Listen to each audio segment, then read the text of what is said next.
اللہ کی عبادت میں کوئی دوسرا شریک نہیں ہو سکتا، کیونکہ اللہ تعالیٰ پیدا کرنے والا اور سب کچھ عطا کرنے والا ہے۔ اللہ تعالیٰ ہی بناتا ہے، کوئی اس کے اختیارات میں شریک نہیں، لہٰذا عبادت کا مستحق بھی وہی ہے، کوئی دوسرا اس میں شریک نہیں ہو سکتا۔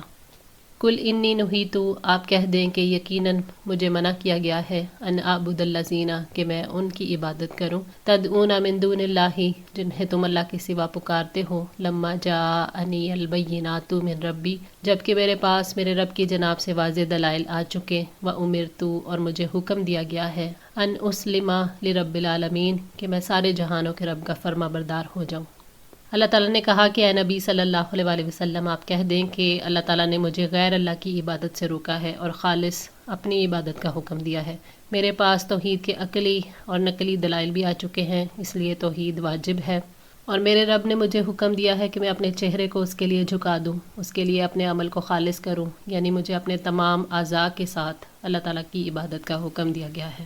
هو الذی خلقکم من تراب، وہی ہے جس نے تمہیں مٹی سے پیدا کیا، ثم من نطفۃ، پھر نطفے سے، ثم من علقۃ، پھر جمے ہوئے خون سے، ثم یخرجکم طفلا، پھر وہ تمہیں بچے کی شکل میں نکالتا ہے، ثم لتبلغوا اشدکم، تاکہ پھر تم اپنی جوانی کو پہنچو، ثم لتکونوا شیوخا، پھر تاکہ تم بوڑھے ہو جاؤ۔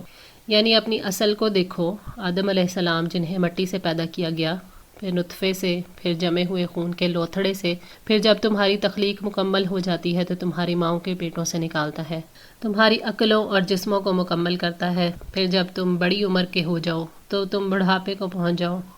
وَمِنْكُمْ مَنْ يُتَوَفَّى، اور تم میں سے کوئی ہے جو فوت کر دیا جاتا ہے، من قبل، اس سے پہلے، وَلِتَبْلُغُوا أَجَلًا مُّسَمًّى، اور تاکہ تم اپنی مقررہ مدت تک پہنچ جاؤ، وَلَعَلَّكُمْ تَعْقِلُونَ، تاکہ تم سمجھو۔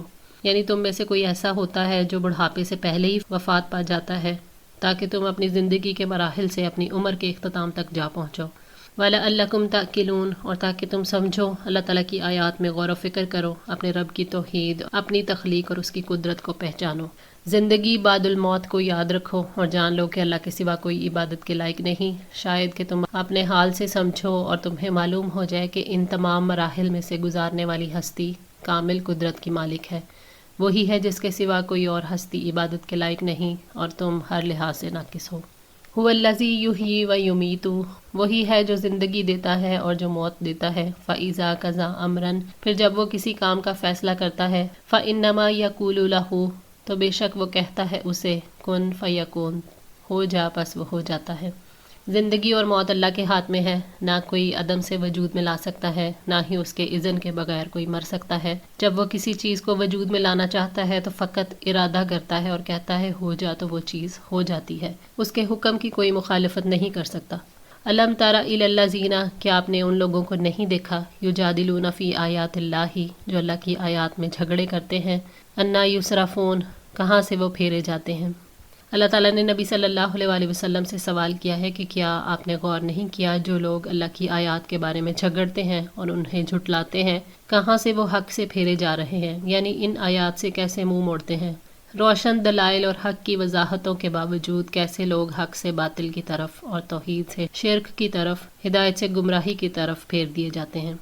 الذین کذبوا بالکتاب، وہ جنہوں نے جھٹلایا کتاب کو، وبما ارسلنا بہ رسلنا، اور اس چیز کو جس کے ساتھ ہم نے اپنے رسولوں کو بھیجا، فسوف یعلمون، ان قریب وہ جان لیں گے۔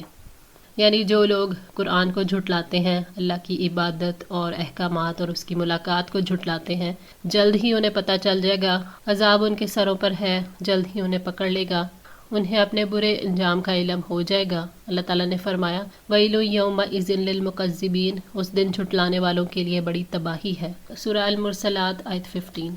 اِذِ الْأَغْلَالُ، جب توق ہوں گے، فی اعناقہم، ان کی گردنوں میں، وَالسَّلَاسِلُ، اور زنجیریں ہوں گی، یُسْحَبُونَ، وہ گھسیٹے جا رہے ہوں گے، یعنی اپنے کفر اور جھٹلانے کا انجام جان لیں گے جب توق ان کی گردن میں ہوں گے اور اس کی وجہ سے وہ حرکت نہیں کر پائیں گے۔ زنجیروں کے ساتھ انہیں اور شیاطین کو جکڑ دیا جائے گا، زنجیر کا ایک سرا توق میں اٹکا ہوا اور دوسرا فرشتوں کے ہاتھ میں ہوگا، اور اس طرح مجرموں اور قیدیوں کی طرح لائے جائیں گے۔ فی الحمیمی، کھولتے ہوئے پانی میں، ثم فی الناری، پھر وہ آگ میں، یسجرون، جھونک دیے جائیں گے۔ محافظ فرشتے انہیں سخت کھولتے ہوئے گرم پانی میں گھسیٹیں گے، اللہ تعالیٰ نے فرمایا حاذہ جہنم التی یکذب بہا المجرمون یطوفون بینہا و بین حمیم آن، یہ وہی جہنم ہے جس کو مجرم جھٹلایا کرتے تھے، وہ اسی جہنم اور کھولتے ہوئے پانی کے درمیان گردش کرتے رہیں گے۔ سورہ الرحمن 43-44۔ کبھی جہنم کی آگ کے خوفناک شعلوں میں گھسیٹے جائیں گے، کھولتا ہوا پانی ان کو پلایا جائے گا اور اس میں انہیں پھرایا جائے گا۔ مجاہد رحمۃ اللہ کا قول ہے کہ اہل جہنم کے ذریعے جہنم کی آگ بھڑکائی جائے گی، یعنی انسان اس کا ایندھن بنیں گے۔ اللہ تعالیٰ ہم سب کو محفوظ رکھیں۔ آج کے لیے اتنا ہی۔ دعا ہے اللہ تعالیٰ ہماری اس کوشش کو قبول فرمائے، ہماری غلطیوں کوتاہیوں کو معاف فرما کر ہماری اصلاح فرمائے۔ جزاکم اللہ خیر۔ والسلام علیکم ورحمۃ اللہ وبرکاتہ۔